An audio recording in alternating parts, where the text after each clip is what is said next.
Oi, gente, saudade de vocês. Estou de volta agora com o plano de estudo tutorado do nono ano do ensino fundamental, volume 2. Então, a gente está aqui juntos de novo para começar o segundo ciclo desse momento diferente que a gente está vivendo, né? Dos estudos não presenciais. Então, vou mostrar aqui para vocês rapidinho o roteiro para esse ciclo 2 na disciplina Geografia. Então tá aqui, olha, novamente nós vamos trabalhar o conteúdo de Geografia em 4 semanas, né, nesse ciclo 2, sendo que a primeira e a segunda semana vão trabalhar mais ou menos dentro da mesma linha. Tanto a semana 1 quanto a semana 2 vão abordar sobre o mundo do trabalho e as transformações do espaço na sociedade urbana e industrial. A semana 3 e 4, por sua vez, darão um aprofundamento nesse tópico mundo do trabalho.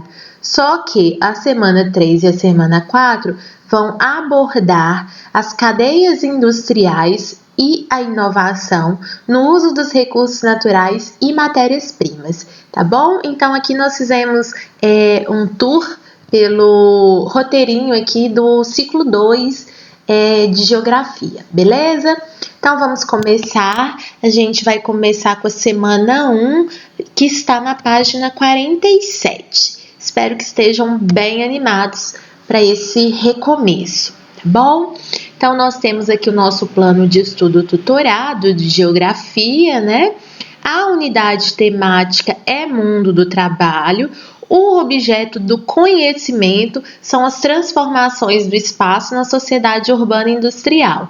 A habilidade, que é aquilo que o estudante deve saber fazer, né? Então, após assistir essa aula, após ler o texto do plano de estudo tutorado, você, estudante do nono ano, deve saber relacionar as mudanças técnicas e científicas que são decorrentes do processo de industrialização, com as transformações no trabalho em diferentes regiões do mundo e suas consequências no Brasil. Muito interessante. Então, a gente vai estudar, por exemplo, nessa primeira semana, algumas características das 3 revoluções industriais. E aí, a partir da semana 2, semana 3, semana 4, a gente já vai conseguir aprofundar um pouquinho mais nas consequências dessas características técnicas, dessas transformações no mundo do trabalho, em várias partes do globo e também as consequências no nosso país.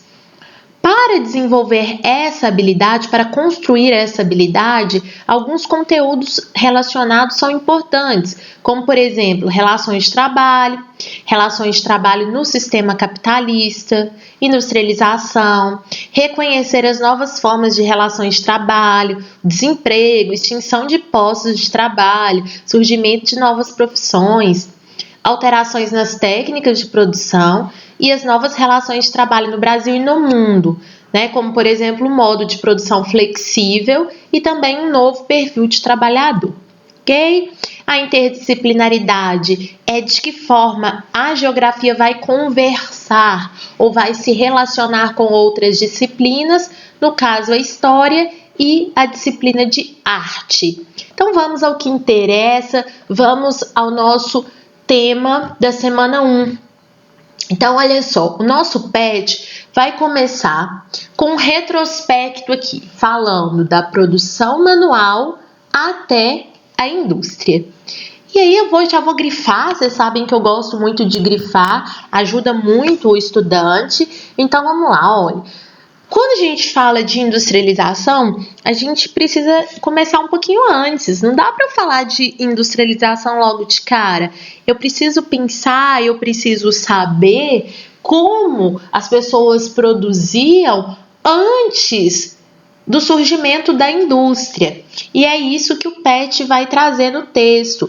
Ele vai falar que antes do surgimento das indústrias, a transformação da matéria-prima era artesanal. E aí, quando a gente fala do artesanato ou produção artesanal, ela é aquela que antecede a industrialização. E não só a industrialização, antecede também a manufatura, que é uma outra forma de produção, uma outra forma de transformação da matéria-prima que já eu vou tratar com vocês. Então vamos lá, olha, artesanal ou artesanato. Vamos ver as características então. Na produção artesanal, o que prevalece ou prevalecia é o trabalho manual e individual. Então, muitas vezes, né, o que a gente observa? Que na produção artesanal, o artesão ou artesã realizava todas as etapas da produção sozinho ou sozinha. Então, ele tinha uma visão geral, ele tinha uma visão genérica, né, de todas as etapas da produção. Além disso, também eram utilizados instrumentos simples, né? Faca, tesoura, martelo, agulha, e muitas vezes a produção ela ocorria na própria casa do artesão, né? Então, a utilização de instrumentos simples. Ok, então esse primeiro parágrafo aqui do PET vai falar como era a produção ou transformação da matéria-prima antes da industrialização e antes também da manufatura. Já que eu toquei na manufatura, no assunto manufatura, então vamos entender o que seria essa manufatura. A manufatura é uma etapa da produção, né, uma etapa da transformação da matéria-prima que teve seu início em meados, por volta ali do século XVI. Como que eu sei que o artesanato se transformou em manufatura? Tem algumas características importantes que vão nos ajudar a entender. Por exemplo, a formação ou organização de oficinas manufatureiras. Isso é uma diferença importante em relação ao artesanato, porque no artesanato, como vocês podem ver, o trabalho que prevalecia era o individual. Na manufatura, os trabalhadores eles começam a se organizar em coletivos, chamados de oficinas ou oficinas manufatureiras, né? Então, uma característica importante da manufatura é que nela o trabalho era realizado em grupo, diferentemente na produção artesanal. Entretanto, uma característica do artesanato vai permanecer aqui na manufatura, que é a produção predominantemente manual, ok? Então, na manufatura, essa característica do artesanato ainda perdura, ainda permanece. Uma outra mudança é o uso de máquinas, só que são máquinas simples, tá? E também uma outra alteração importante é a divisão de tarefas, algo que não acontecia no artesanato. Na manufatura, a divisão de tarefas começa a acontecer. O que significa isso? Significa que naquele grupo, né, de artesãos que se organizavam em oficinas manufatureiras, eles faziam divisão de tarefas, ou seja, cada um se responsabilizava por uma parte da produção. Ok, gente? Beleza. Então, olha, esse primeiro parágrafo, esse segundo parágrafo ambos se referem à produção ou transformação da matéria-prima antes da industrialização. Bom, agora a partir daqui nós temos as características da transformação da matéria-prima a partir da industrialização. Então, vamos começar aqui, olha. Uma característica importante da industrialização, também chamada de maquinofatura, tá bom? Em alguns livros vocês podem encontrar essa expressão, maquinofatura. Bom, aí se refere à industrialização, a indústrias em geral, bom? Então, olha, uma característica importante da industrialização é que vão surgir as fábricas. O que seriam fábricas? São locais especiais, são locais específicos para a produção, ou seja, para a transformação da matéria-prima. Por que isso é importante? Isso é uma característica muito própria da industrialização. Porque se vocês se lembram, eu acabei de explicar, no artesanato a produção era feita na casa do artesão e na manufatura, nas oficinas manufatureiras, que muitas vezes era a casa de um dos artesãos. Com a industrialização foram criados, foram desenvolvidos locais especiais, locais específicos para a produção. Esses locais específicos para a produção receberam o nome de fábricas. E são, é lá na fábrica que vai ficar, a máquina e o operário. E quem serão esses operários? São aqueles que vão trocar o seu trabalho, a sua força de trabalho, por um salário.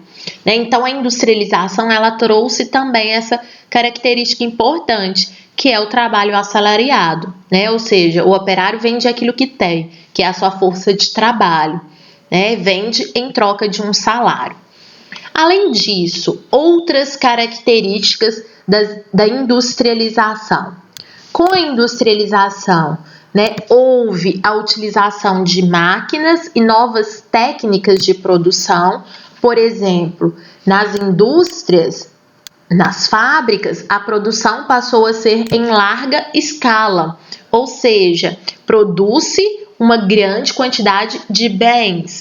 E além disso, a produção também passou a ser em série. Significa que os bens produzidos, eles seguem um padrão que os garante iguais, Então, olha, vocês conseguem perceber que a industrialização ou período maquinofatureiro tem muitas diferenças em relação ao artesanato e em relação à manufatura, São essas características que distinguem esse período como um período específico, diferente dos anteriores. Então, a industrialização, o processo de industrialização em si, teve início em meados do século XVIII, para ser mais específica, em 1789. Só que aí a gente vai pensar o seguinte, olha, de 1789 até o ano que nós estamos, 2020, quanta coisa mudou no processo industrial? Quanta coisa mudou dentro de fábricas? Quanta coisa mudou na forma de trabalho dos operários? Diante disso, o que os pesquisadores, o que os historiadores, geógrafos fizeram? Eles pegaram o estudo da industrialização e dividiram-o em períodos, chamados de revoluções industriais. E aí o PET, uma coisa que eu achei bem legal nesse PET, é que ele traz a síntese das 3 revoluções industriais no formato de um quadro. É muito didático. E aí eu vou passar por esse quadro com vocês. Eu gostaria que vocês observassem aqui. Nós temos as fases. Então, a primeira, segunda e terceira revolução industrial. Tem alguns geógrafos, historiadores e economistas que já falam até numa possível quarta revolução industrial, mas isso ainda não é um consenso. Então, acredito que por isso que o PET não trouxe. E aí nós temos alguns aspectos de cada uma dessas revoluções industriais nas linhas abaixo. Então, por exemplo, nós temos aqui a época em que teve início cada uma delas, as tecnologias, as fontes de energia utilizadas, os meios de transportes mais comuns, o sistema de produção principal, os fatores locacionais, que são fatores que estimulam as indústrias, as fábricas, ou melhor, a se localizar em um lugar ou em outro, as formas principais de relações de trabalho e também os principais países representantes. Então, eu vou passar por cada uma dessas colunas com vocês. Então, vamos começar aqui com a primeira revolução industrial. A primeira revolução industrial vigorou do século XVIII, então, para ser mais específica, 1789 até o século XIX, ok? Primeira metade do século XIX. Então, a gente está falando de até 1850. beleza? As principais tecnologias, né, as principais inovações da primeira revolução industrial: a máquina a vapor, a fundição e a fabricação do ferro forjado e a máquina de fiar, né, a máquina de fazer fios, tecidos, né? A fonte de energia principal naquele contexto era o carvão mineral. É importante lembrar, nono ano, que o carvão mineral era queimado nos fornos e essa queima do carvão mineral aquecia água, que gerava vapor suficiente para movimentar máquinas, por exemplo.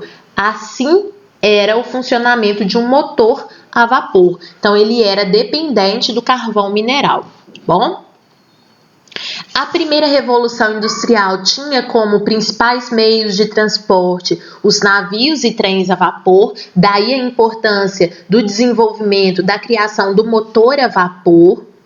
O sistema de produção, ele foi caracterizado pelo início da divisão da produção em etapas e especialização do trabalho. Então, olha, eu vou grifar isso daqui, que isso é super importante, viu, nono ano?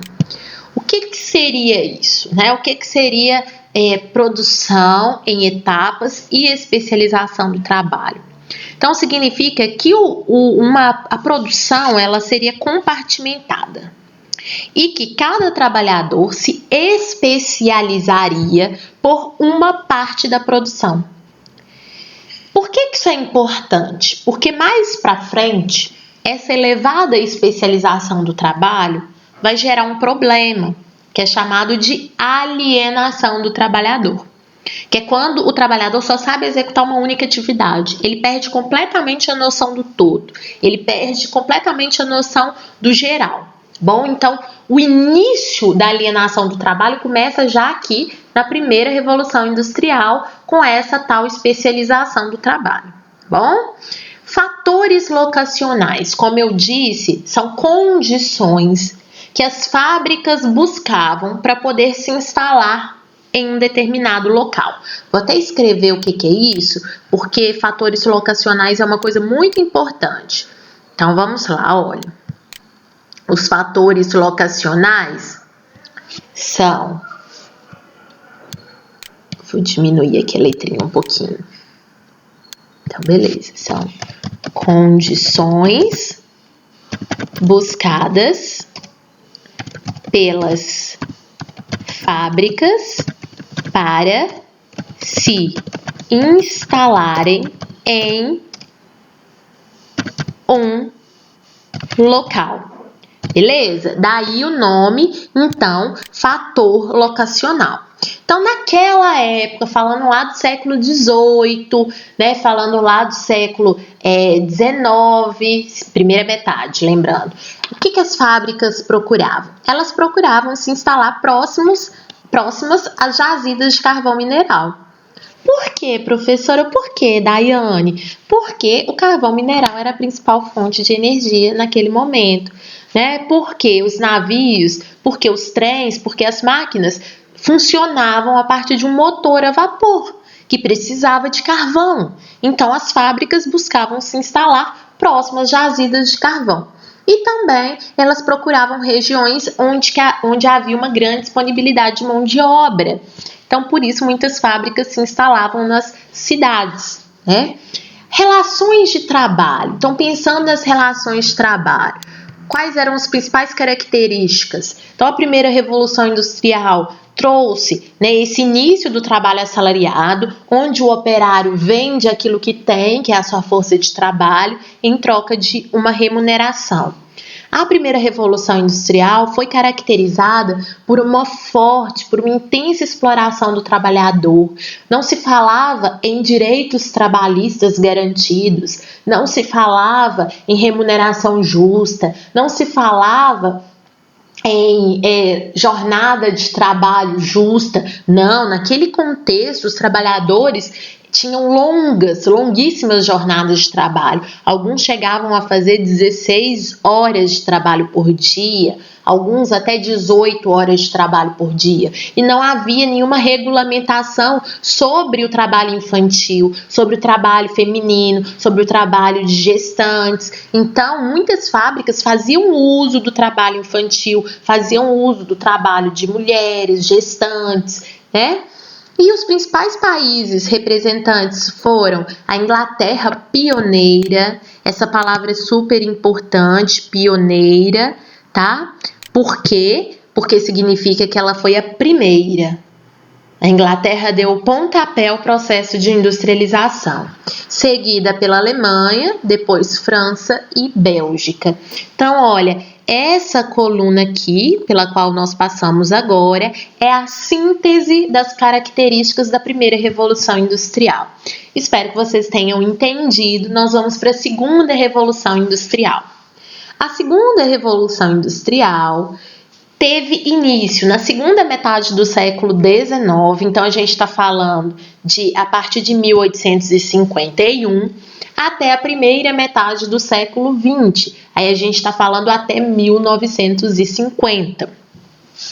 Uma característica, né, uma tecnologia muito significativa desenvolvida na segunda Revolução Industrial foi o motor a combustão interna, ou ciclo de Otto, né, que é um motor no qual é preciso de um combustível para que as engrenagens funcionem. Né? O motor a combustão interna é um motor que funciona na grande maioria dos automóveis até hoje. Né? Então veja aí a importância dessa tecnologia desenvolvida na segunda Revolução Industrial. Além disso, uma outra tecnologia importante, a fabricação do aço, telefone, telégrafo e a eletricidade. Bom, fontes de energia, o carvão mineral continua a ser utilizado, mas ele passa a não ser mais a única fonte de energia principal, né? Vamos dizer assim. Ele vai dividir espaço com o petróleo e a hidroeletricidade. Qual a grande importância do petróleo aqui? Sabe esse motor a combustão interna?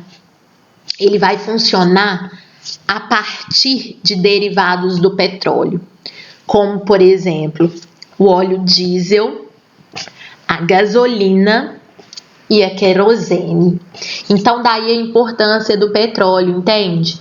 Por isso que a gente, que é professora, a gente costuma dizer, pessoal, que a Revolução Industrial, mais do que uma mudança de tecnologia, ela foi também uma revolução energética, né? Porque aí o carvão mineral não é que ele deixa de ser usado, ao contrário, ele é usado até hoje ainda, mas é que ele perde esse lugar de destaque para o petróleo, por conta do desenvolvimento do motor a combustão interna, beleza?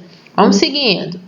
Meio de transporte. Os navios e trens a vapor continuam a ser meios de transporte na segunda Revolução Industrial, mas eles também vão dividir espaço com navios e trens que funcionam a óleo diesel, ou seja, que funcionam a partir de um motor a combustão interna. E também os automóveis, caminhões e aviões que serão desenvolvidos nesse contexto da segunda Revolução Industrial. Percebem, então, como foi importante a criação do motor a combustão interno? Porque o desenvolvimento do motor a combustão possibilitou que outras inovações acontecessem, por exemplo, nos meios de transporte, beleza?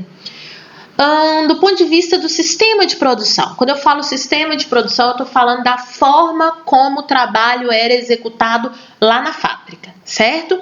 Uma característica da segunda Revolução Industrial foi o Taylorismo e o Fordismo. O PET, ele não coloca o Fordismo aqui como linha de montagem. É uma correção que a gente tem que fazer, tá bom? Então, olha, vamos começar pelo Taylorismo. O que é isso? O que é esse tal de Taylorismo? O Taylorismo foi um modelo de produção, um sistema de produção desenvolvido pelo Frederick Taylor. O Taylor era um engenheiro estadunidense e o Taylor ele percebeu que era preciso dividir intensamente as tarefas nas fábricas entre os funcionários. Além disso, além de dividir, era preciso cronometrar as tarefas. Por que cronometrar as tarefas, Daiane? Para que o trabalhador não perdesse tempo, para que o trabalhador não ficasse ocioso. Então, o Taylor, ele instituiu na fábrica que ele gerenciava a divisão de tarefa, a cronometragem da tarefa, e ele criou uma função nova, que é a função do gerente ou fiscal de produção. Porque o Taylor entendeu que não bastava dividir as tarefas e cronometrá-las. Era preciso fiscalizar o trabalhador. Então, o Taylorismo, eu queria até que vocês corrigissem na apostila de vocês, linha de montagem não é aspecto do Taylorismo. Linha de montagem é aspecto fordista. É um erro muito grave que tem aqui na apostila de vocês. O Taylorismo tem sim a intensa divisão de tarefas, a cronometragem de tarefas e a fiscalização de tarefas. Agora, a linha de montagem não foi desenvolvida por Frederick Taylor. A linha de montagem foi desenvolvida no contexto do Fordismo, sistema de produção desenvolvido pelo Henry Ford, também engenheiro, também estadunidense. Então, linha de montagem aqui é um desenvolvimento fordista. Por que o Henry Ford desenvolveu a linha de montagem, que é uma esteira, né? Porque ele entendia que as peças é que deveriam se deslocar pela fábrica e não o trabalhador. Porque se o trabalhador ficasse se deslocando entre setores, ele perderia tempo. Então, repara para vocês verem, tanto o Frederick Taylor quanto o Henry Ford, eles queriam tornar o processo produtivo mais ágil para eles, ou para a fábrica deles. Por quê? Por que isso? Para produzir em grande escala, para ganhar muito dinheiro, para lucrar, né? Então, uma característica importante do Fordismo, e essa tá certa, né, é a produção e consumo em massa, porque produzia-se em grande escala, beleza? Volto a reforçar, gente, há um erro na apostila. A linha de montagem é aspecto fordista, não taylorista. Fatores locacionais. Então, no contexto da segunda revolução industrial, quais eram as condições que as fábricas buscavam para se instalar em um local? Então, as fábricas buscavam disponibilidade de matéria-prima, proximidade com fontes de energia, proximidade do mercado consumidor, né? Porque não adianta você produzir se você não tem quem compre, e também a proximidade com portos. Por que naquele contexto era importante ter fábricas próximas a portos? Para garantir a exportação das mercadorias. Relações de trabalho.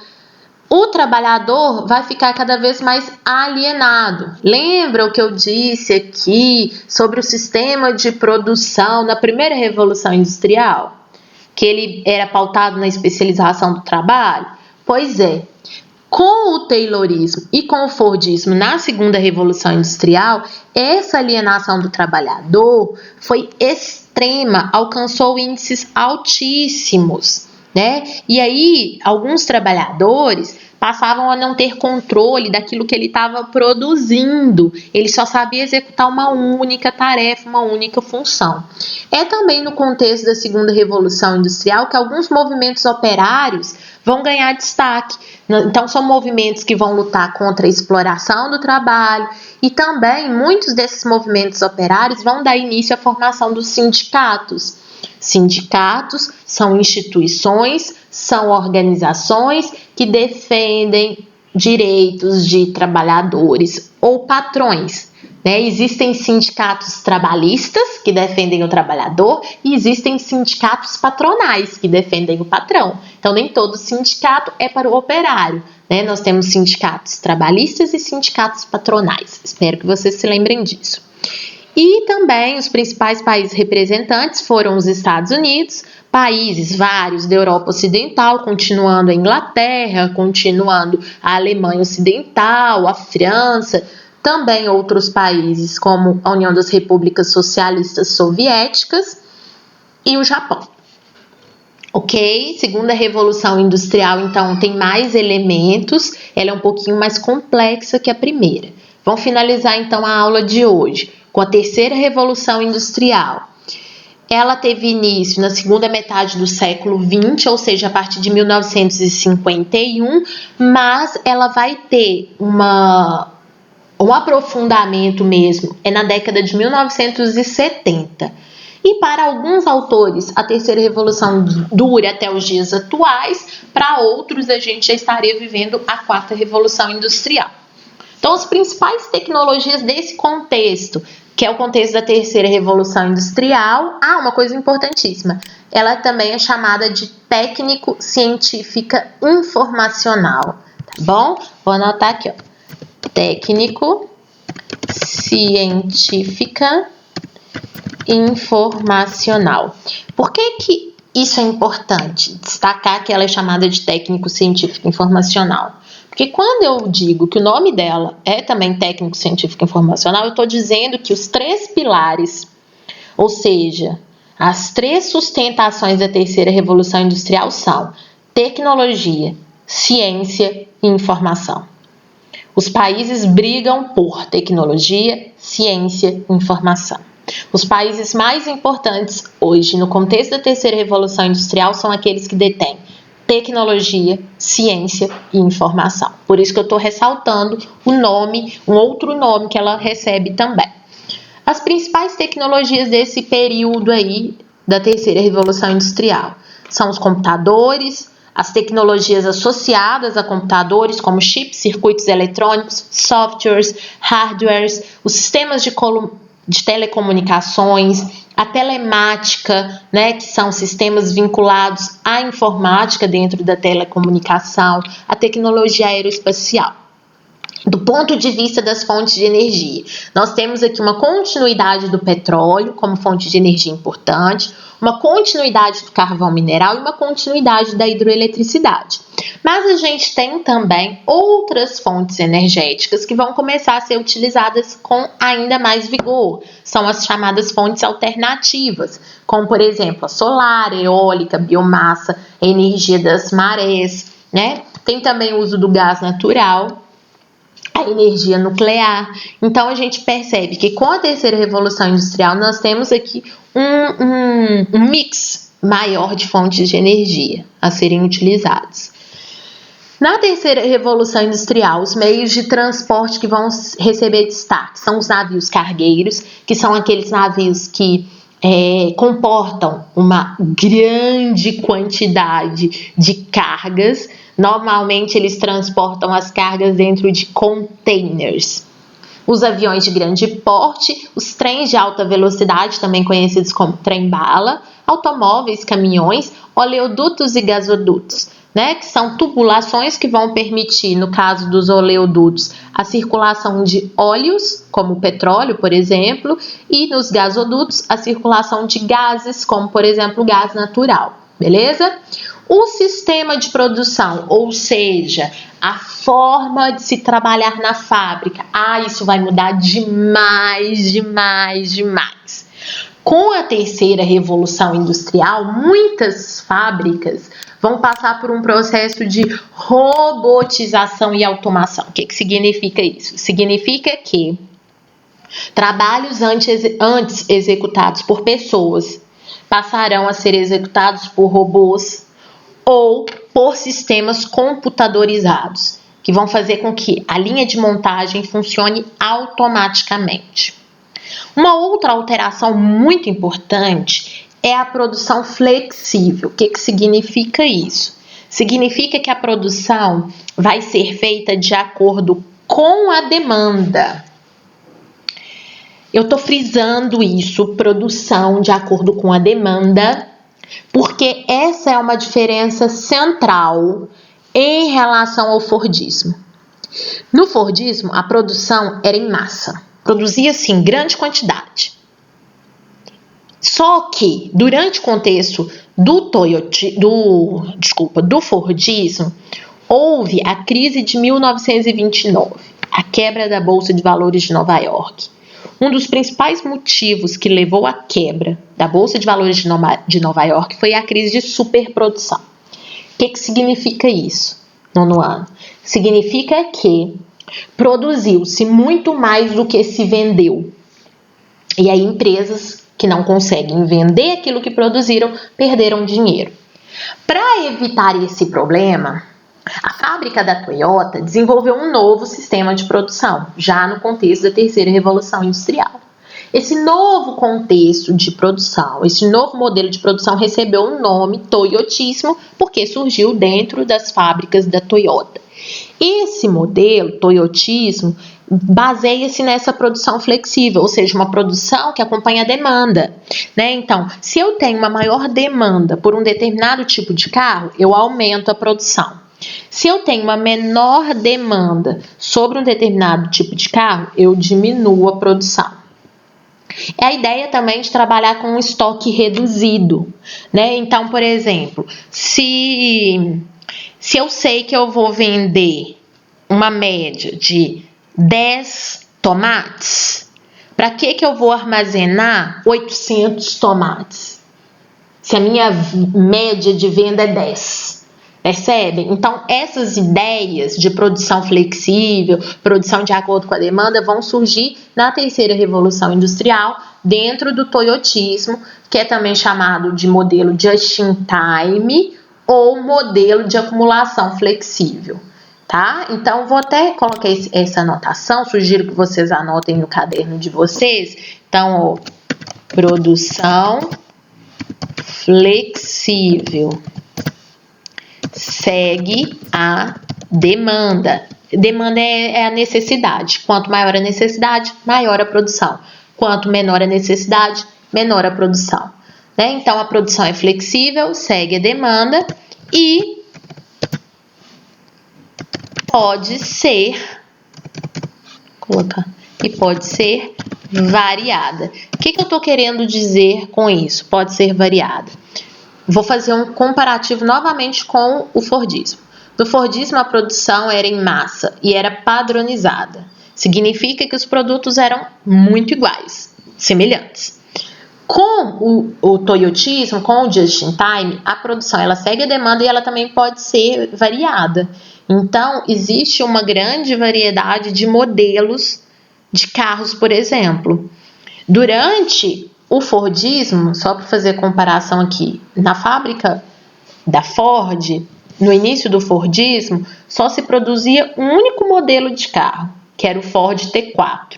Todos eram pretos e todos tinham a mesma especificação, tinham o mesmo interior, tinham as mesmas características. Com o toyotismo, a forma de se produzir automóveis mudou bastante, porque é possível produzir carros de variedades diferentes de cores, carros com variedades de motor, carros com variedades de interior, né? Então, isso tudo tem a ver com essa produção flexível. Os fatores locacionais, ou seja, as condições que as fábricas buscam para se instalarem. Então, pensando no contexto da nova revolução industrial, da terceira revolução industrial, o que as empresas procuram? Então, elas procuram baixos custos de produção, então elas procuram produzir gastando menos, né? Então, elas vão se instalar onde haja energia, onde haja infraestrutura e onde haja uma mão de obra. De preferência, uma mão de obra qualificada. Isso é muito importante, não é qualquer mão de obra mais que faz sucesso ou que faz diferença na terceira revolução industrial. Se você não se qualifica, né, se você não se atualiza, você pode não ser aquele tipo de trabalhador que a indústria quer. Você pode não ser, não. Você provavelmente não é o tipo de trabalhador que a indústria quer. E se essa mão de obra for qualificada e barata, melhor ainda, né? Para a fábrica. Não estou falando que esse é meu ponto de vista, não. Estou falando que para a fábrica, né? Se a mão de obra for qualificada e barata, é ótimo, porque as fábricas querem maximizar o lucro delas. Vamos pensar agora quais são os impactos dessas características que a gente estudou para a terceira revolução industrial nas relações de trabalho. Então, o que a gente percebe hoje em dia? Eu vou grifar isso tudo, que tudo é importante. Há um desemprego estrutural. O que é desemprego estrutural no ano? é o desemprego causado pela substituição de mão de obra humana por robôs, por computadores, por máquinas. Esse desemprego estrutural é muito sério, porque ele é fruto de transformações permanentes. Então, postos de trabalho que foram substituídos por máquinas, robôs, computadores, dificilmente voltarão a ser ocupados por pessoas, entendem? Então, o desemprego estrutural é muito sério. Há uma exigência de qualificação elevada, então os trabalhadores eles sofrem uma exigência muito grande a todo momento por se qualificar, por se especializar, por melhorar, Isso pode até gerar adoecimento, é claro. Inclusive tem uma doença associada ao trabalho chamada síndrome de burnout, que é quando o trabalhador está exausto por conta do trabalho exercido. Muitas vezes essa exigência de qualificação elevada tem a ver com essa síndrome, o desenvolvimento dessa síndrome, dessa doença, síndrome de burnout.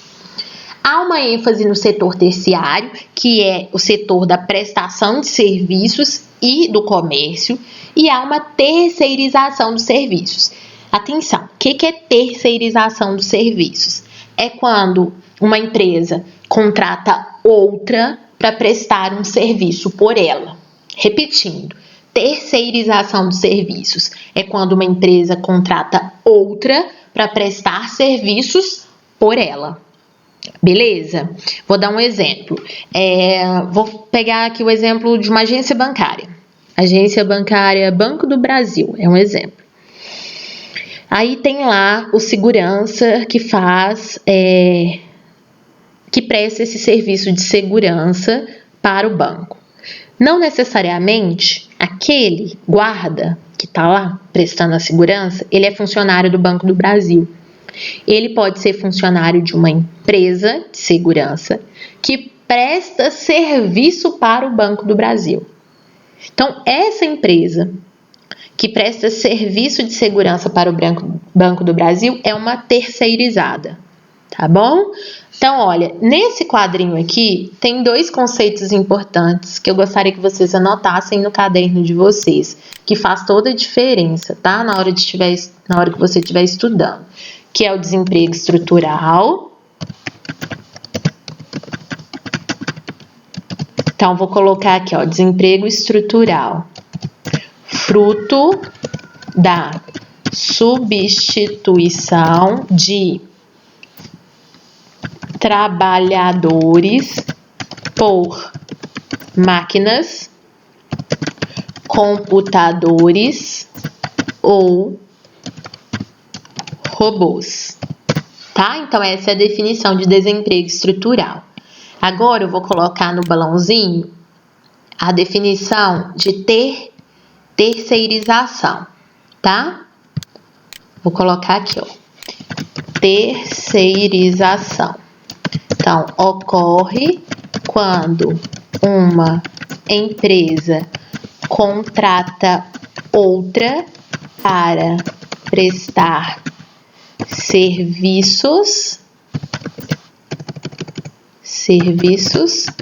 por ela, tá bom? Então, são duas mudanças significativas que vão acontecer nas relações de trabalho no contexto da terceira revolução industrial. Os principais países representantes dessa fase são os Estados Unidos, continuam os países da Europa Ocidental, o Japão, a Rússia, o Sudeste da Ásia e, observem aqui, eu vou destacar países industrializados da América Latina e da África. Não sei se vocês lembram do volume 1 do PET, em que a gente estudou sobre a divisão internacional do trabalho. Nós estudamos sobre a nova DIT. Uma característica da nova DIT é que países subdesenvolvidos, alguns deles vão conseguir se industrializar. E aí eles vão vender não só matérias-primas, mas também produtos industrializados de baixo valor agregado. Então, a nova DIT está dentro do contexto da terceira revolução industrial. É mais uma coisa que eu gostaria que vocês anotassem aqui, tá? Chamando atenção, então, Nova DIT, tá? Então, ela está dentro do contexto aqui da terceira revolução industrial, também chamada de técnico científico informacional. Finalizamos então a aula de explicação. Espero vocês na quinta-feira para nossa aula de correção das atividades. Façam as atividades que aí nós estaremos juntos para a correção. Um beijo e até lá!